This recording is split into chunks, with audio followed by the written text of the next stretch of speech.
à Fresnes-sur-Escaut pour une nouvelle rencontre itinérante en marge du spectacle Tempo 300.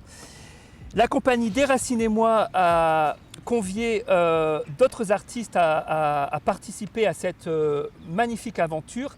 Avec moi, le collectif Alambic. Bonjour Olivier, bonjour Fabrice. C'est ça.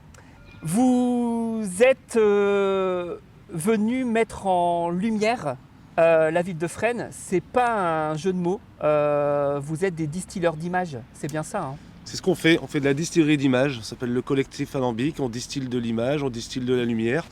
En fait, on crée des images, on les passe dans nos machines pour à la fin venir ici pour rediffuser sur les façades, sur les arbres, sur différents éléments, et notamment ici avec le spectacle Tempo 300. Vous n'en êtes pas à votre coup d'essai, hein, vous faites ça depuis... Alors nous on a commencé en 98 91. 91. Ouais, et c'est fait, on est raccord.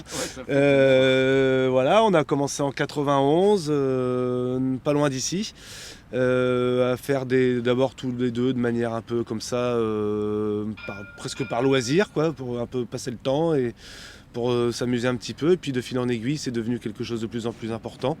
Et on a commencé à travailler sur des concerts, sur des mises en lumière de façade. Et puis on s'est structuré pour ne plus faire que ça au bout d'un moment. D'accord. Voilà. D'ailleurs, Alambic, ça vient, j'imagine, de cet appareil de distillerie, non? C'est ça. C'est ça, ce que, hein. ouais, c'est ce qu'on... C'était l'idée, ouais. C'était l'idée, hein. Ouais. Voilà. Et donc, vous vous êtes rencontrés à Condé-sur-l'Escaut. Voilà, tout à fait. Moi, je suis originaire de Denain. Toi, tu es originaire De Blois. de De Blois, et je suis venu faire mon objection de conscience au cinéma de Condé. La Clairon. La Clairon. La Cinéma La Clairon, Ouais. qui était une comédienne de Molière, pour C'est ceux qui ne savent pas. Favorite. Ouais, les favorites de Molière. Et donc voilà, moi j'habitais à Condé et il fallait financer un peu le loyer, la vie, parce que j'étais au lycée Charles Delin. Donc voilà, on avait une maison à Condé, il fallait financer ça, et moi j'étais caissier, et Fabrice a fait son objection en tant que projectionniste. On s'est rencontrés là, et c'est là que tout a commencé. Super. Gratter de la pellicule, parce qu'à l'époque c'était pas comme maintenant. Des bobines, quoi. C'est- Encore des bobines, ouais. C'était des bobines qui arrivaient, un film en fait était constitué de 5 ou 6 bobines, et on les montait, et on coupait toujours un petit bout d'amorce, et des petits raccords, et puis ça nous amusait, on a commencé à les gratter, à les triturer, à faire des choses avec. Et puis ces formats-là, on les mettait dans des petites diapos, les vieux appareils diapos. Et puis on s'est mis à les projeter sur des murs. Et Fabrice, lui, avait un projecteur Super 8. Super 8 de ton grand-père. Ouais. Moi, j'avais le projecteur diapo de mon papa. Et puis après, voilà, on avait un réseau de copains musiciens un peu rock-punk. Et on a commencé à projeter ces images-là Pendant des pendant concerts. ces concerts. Ouais. Le premier concert, c'était en 92. C'était pas dans le Nord, c'était à Amiens, à la Lune des Pirates, pour être très précis. Et c'est là que vous avez commencé à toucher peut-être la sensibilité du public avec ce que vous faisiez. Ça vous a encouragé quelque part? Bah, et puis ça avait une gueule, quoi. Donc C'est original. c'était original, et voilà, quoi. On s'est dit, bon, on va continuer avec... Maintenant, bon, bah, c'est une autre histoire, c'est une autre aventure. Alors justement, parlons-en, cette autre histoire. Vous êtes ici pour participer donc à la mise en lumière de ce spectacle Tempo 300, le voyage unique. Est-ce que vous diriez que revenir ici, sur les terres de là où tout a commencé, c'est en quelque sorte un voyage un peu unique aujourd'hui pour vous, une expérience un peu particulière? Bon, c'est un peu particulier, et puis Ouais. c'est très particulier par rapport à ce que vous avez dit tout à l'heure, c'est qu'on est d'ici. Alors, Fabrice, pas complètement ce qu'il est de Blois, mais on sait quand même tout a commencé Ouais. ici, donc c'est assez particulier, et il y a beaucoup d'émotions pour moi particulièrement, parce que moi je suis issu de famille de mineurs, de Denain, donc grand-père et arrière-grand-père. Ça c'est un peu particulier, ça me touche. Moi ça me touche aussi de reprendre des termes de langage, de comprendre tout ce qui se dit en patois, et ça étonne les gens ici parce qu'ils ne savent pas forcément que je suis du coin. Mais c'est oui, et puis c'est quelque chose, c'est de l'histoire, quoi. On est sensible à l'histoire, on est sensible à ces faits de vie, ces faits de société, et tout ce qui a été greffé autour de ça. Donc c'est assez particulier, assez émouvant, puis c'est aussi intéressant de travailler différemment, encore une fois, avec la compagnie Déracinez-moi, avec qui on travaille beaucoup maintenant. Donc là, c'est encore une nouvelle chose. pour nous assez passionnant de faire ça, quoi. Qu'est-ce que ça représente comme travail? Il y a combien de tableaux, si on peut parler de tableaux? Comment vous avez abordé un peu ce défi? Comment on a abordé ça alors? Ça a commencé, moi, je suis venu, ça paraît loin, mais c'était avant le mars 2020. Mars 2020, tout le monde s'en souvient parce que c'est le premier confinement. Donc voilà, je suis venu en février. Ici, on devait effectivement projeter sur l'église, projeter sur l'hôtel de ville, projeter sur toute la place, et puis emmener le public à nous suivre là-dedans. Voilà, il s'est passé ce qui s'est passé, ça a tout changé, c'est venu ici. Il y a 7 tableaux, je crois. Il y a 7 tableaux, donc il y a le château. Enfin, je ne vais pas dévoiler, vous le montrerez en image. Et nous, on accompagne en lumière et en projection, abstraite ou figurative, les propos qui sont déclamés par les comédiens. Donc, pas trop de l'effet, ça accompagne. Voilà, il y a des choses un peu partout. Donc, c'est toujours en relation avec le propos qui est évoqué. Ou en tout cas, ça suggère quelque chose qui se rapproche à ce qui est évoqué.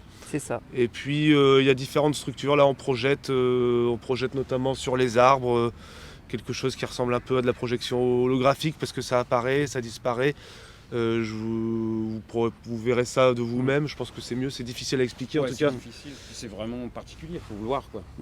Après, il y a l'image, ça rajoute quelque chose que la lumière n'a pas. Donc là sur le château c'est assez magique de voir une projection alors que la scène se joue. Ça aurait pu être fait en lumière mais c'est vrai que ça a une autre dimension d'un seul coup. Alors en parlant de dimension justement, il y a peut-être quelque chose qu'il faut préciser, c'est pas du numérique. Il y a juste à la fin il y a un vidéoproche. D'accord. Non, nous on travaille en argentique. Ouais. C'est de l'argentique, notre spécificité, notre manière de travailler, c'est l'argentique. On continue de créer comme ça les images, on fait de la photo encore avec de la pellicule. Et puis toi tu développes aussi, on a un labo dans notre local, parce qu'on est en région parisienne maintenant, à Palaiseau. Et on a un labo, on fait les films nous-mêmes, on développe tout ça, on agrandit. Ce sont des diapos qui font 18 cm par 18 cm maintenant, ceux sur lesquels on travaille. Il y a des projecteurs qu'on pourra vous montrer. Donc ça, c'est nous qui développons les films. Après, on les peint, on les retravaille. Voilà. Mais on est aussi très sollicité pour faire de la vidéo, parce qu'il y a un peu la grande mode du mapping maintenant. Ouais. Donc on travaille aussi dans ce sens-là, mais en gardant notre principe de création argentique. On numérise et on retravaille, voilà. Le fameux bâtiment qui s'écroule et puis qui remonte. Mais ça reste un travail purement manuel et puis de labo, quoi. Il y a très peu de travail avec un ordi propre ou des choses comme ça. À chaque fois, on part un peu sur nos images de toute façon. C'est notre but, notre principe, notre base de création, quoi. En tout cas, ça fonctionne bien. Les échos de la première d'hier sont plutôt agréables à entendre. Et puis, votre parcours aussi montre qu'il y a vraiment une adhésion du public à votre art. Donc, bravo. Merci. Merci Fabrice, merci Olivier. J'ai juste une dernière question à vous poser, et pas des moindres.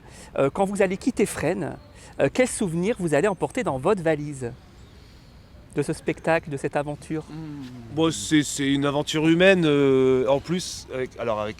Là, nous, on se connaît, on a des automatismes avec les autres membres de l'équipe. Là, on est 7 à être venus travailler, du collectif Alambic. Après, il y a les commandos percus qu'on connaît. Il y a la compagnie des Racines-Moi qu'on connaît, avec qui on lit très vite des liens. Et voilà, on a nos automatismes. Il y a aussi beaucoup l'aventure humaine. Moi, ce que je retiens, c'est avec tous les bénévoles, tous les gens qui se sont investis dans le spectacle et qui le vivent de manière très intense et qui le répercutent bien, qui l'envoient bien. Et ça, moi, ça sera mon souvenir, quoi. C'est une aventure. Souvenir de la ville, j'en ai déjà, voilà, sauf qu'il y a un tram en plus maintenant. Mais là, c'est plus humainement. Et puis qu'on n'est pas loin de Perway, qu'on peut aller acheter des bières pas chères, et ça, c'est bien. Ouais, pareil qu'Olivier, hein. C'est vrai que les bénévoles, ça a beaucoup de charme de travailler avec eux. Surtout là que ça se passe super bien et qu'ils sont très heureux, quoi.